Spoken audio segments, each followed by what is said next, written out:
Magandang araw! Babasahin ko sa inyo ang kwentong Tolits, kwento ni Genaro R. Gojo Cruz at guhit ni Ferdinand R. Doctolero. Makinig na mabuti. Nakatira sa iisang bahay ang buong angka ni Tolits. Kahit siksikan at dikit-dikit sa maliit na tirahan, magkakasundo sila. May sari-sarili silang pwesto. Sanay na sila sa amoy ng isa't isa. Walang nagsasabing, "Sobrang init!"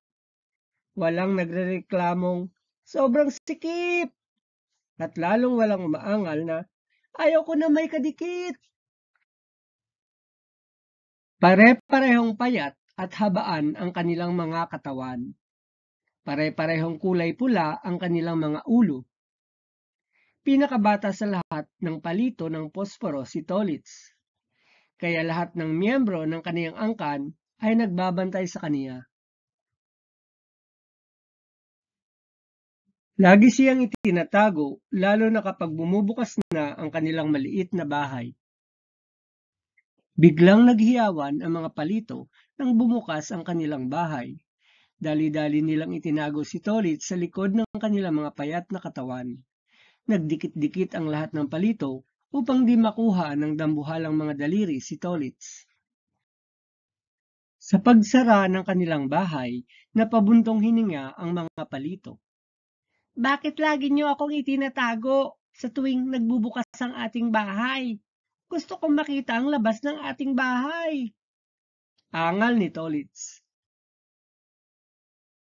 "Bunso kong Tolits, di pa ngayon ang tamang panahon," sabi ng kaniyang tatay. "Bakit po, tay?" "Basta anak, di pa ngayon ang panahon upang makita mo ang labas ng ating bahay. May tamang panahon para sa lahat ng bagay." Di maintindihan ni Tolits ang sinabi ng kaniyang ama.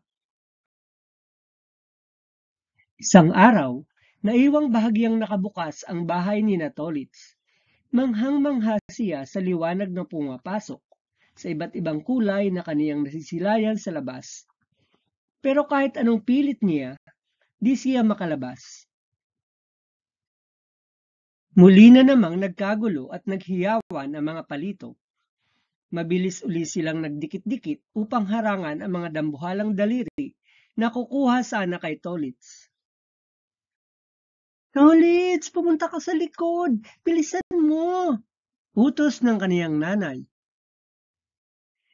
"Tolits, dalian mo! Magtago ka na sa likod ng aming katawan!" utos ng kaniyang tiya Oro. "Tolits, dumikit ka sa akin! Huwag na huwag kang aalis!" utos naman ng kaniyang tiyo Ito. Sumunod si Tolits sa mga utos na kaniyang narinig. Pero di pa rin niya maunawaan kung bakit kailangan niyang magtago tuwing papasok ang liwanag sa kanilang bahay. "Nay, bakit lagi po ninyo akong itinatago tuwing bubukas ang ating pinto?" tanong ni Tolits. "Dahil mahal ka namin, anak." "Mahal? Bakit ayaw po ninyong makita ko ang labas ng ating bahay?" "Anak, di pa ngayon ang panahon. May tamang panahon para sa lahat ng bagay." Di rin maintindihan ni Tolits ang sinabi ng kaniyang nanay. Isang umaga, bumukas na naman ang bahay. Naghiyawan at nagdikit-dikit uli ang mga palito. Kahit pupungas-pungas pa sila, tinibayan nila ang hanay ng kanilang mga katawan. "Halika, apo! Magtago ka sa aking likuran!" utos ni Lola Ali. "Huwag na huwag kang lalabas sa hanay, apo, hanggat di pa nawawala ang liwanag!" utos naman ni Lolo Ospo. Kitang-kita ni Tolits kung paanong nagdikit-dikit ang kaniyang buong angkan para sa kaniya. Pagsara ng bahay, nakahinga na uli ng maluwag ang lahat ng palito. Hingal na hingal ang lahat, liban kay Tolits. Isang hapon, naiwan uling nakabukas ang bahay ni Tolits. Nakita na naman niya ang liwanag at ang iba't ibang kulay. Gusto na sana niyang lumabas, pero naalala niya ang sinabi ng kaniyang tatay at nanay. May tamang panahon para sa lahat ng bagay. Napansin ni Tolitz na sa bawat araw, lumuluwag na sila sa kanilang bahay. Di na sila gaanong nagsisiksikan. Nalungkot siya. Mas masaya siya kapag siksikan at tabi-tabi silang lahat ng kaniyang buong angkan. Bakit di na sila bumabalik? Bakit kami nababawasan araw-araw? Naisip ni Tolitz na sa bawat hiyawan at pagdidikit-dikit ng katawan ng mga palito, isang miyembro ng kanilang angkan ang nawawala at di na nakakabalik. Anak, ang nakikita mong liwanag sa labas ay di tunay na liwanag, sabi ng kaniyang tatay. Talaga, tay? Bakit po? Dahil ikaw ang mismong pagmumula ng totoong liwanag. Tayo ay nilikha upang magbigay liwanag. Talaga po, tay? Manghang tanong ulit ni Tolitz. Oo, anak.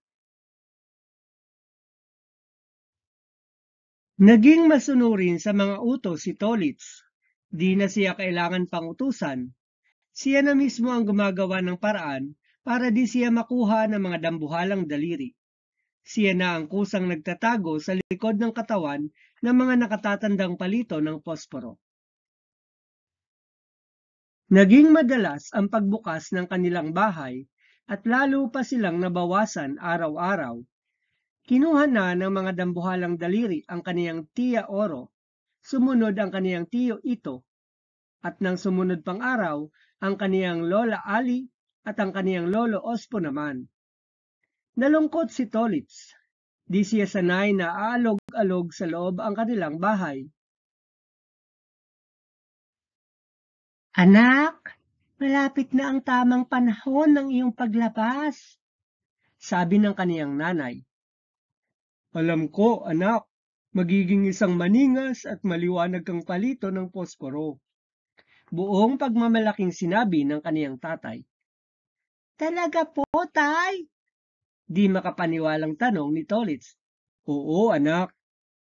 Siniksik siya ng kaniyang tatay at nanay sa sulok ng kanilang bahay. Muling bumukas ang bahay. Nakita ni Tolitz ang mga dambuhalang daliri. Nagdikit ang katawan ng kaniyang nanay at tatay upang di siya ang makuha. Sa araw na iyon, sabay na kinuha ng mga dambuhalang daliri ang kaniyang tatay at nanay. Paalam, mahal naming bunso, sabi ng mga magulang ni Tolitz. Umiyak nang umiyak si Tolitz, pero di siya pinansin ng mga dambuhalang daliri. Naiwang nag-iisa na lang si Tolitz sa kanilang bahay. Naalala niya ang laging sinasabi ng kaniyang nanay at tatay. May tamang panahon para sa lahat ng bagay. Alam ni Tolitz na malapit na itong mangyari. Di ko bibiguin sina nanay at tatay. Magiging isang maningas at maliwanag akong palito ng posporo. Handa na akong magbigay ng tunay na liwanag.